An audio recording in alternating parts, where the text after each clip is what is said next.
I mean, someone's put a lot of work into these, but they just look so goofy. Let's make a more classical looking Ossiarch Bonereaper skeleton. Like this handsome little chap. And you don't need too much to do it. First up, you need to pick up the GW Skulls kit. It's about £15 in the UK, and you get, well, this is just one sprue. This one's duplicated, and there are two other unique ones with alien and fantasy skulls. Put that to one side for now. You need to pick up micro art beads. These are normally used for nail art. They're very tiny balls of plastic. The links are always changing. There's always new products. I get mine from Amazon. I'll put some in the description below. Dig out your trusty liquid polycement, your methyl ethyl ketone, not normal plastic glue. This will work on the skulls kit, but it will not work on these. What we're going to do is melt that plastic so it grips that tighter. Unfortunately, these beads haven't been graded. So although to our eye, they're just generally tiny, there is actually quite a bit of difference in sizing. Well, how bad can it be? If we compare these two, you can see that one is significantly more surprised than the other. Now, that might be a look you want to go for, and that's fine, but we'll sort these beads out. And what I'm going to use to do that is an old airbrush needle and a scrap of paper.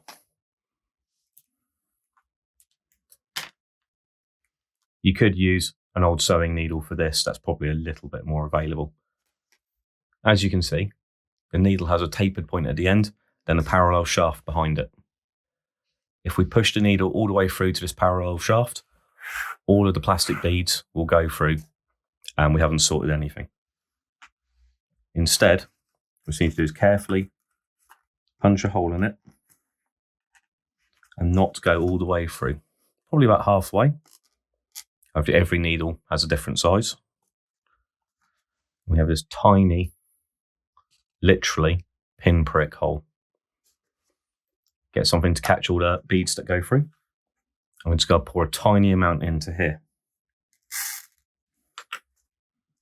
I'm just going to roll this with your finger backwards and forwards over that opening until some of the beads go through. This will take some time.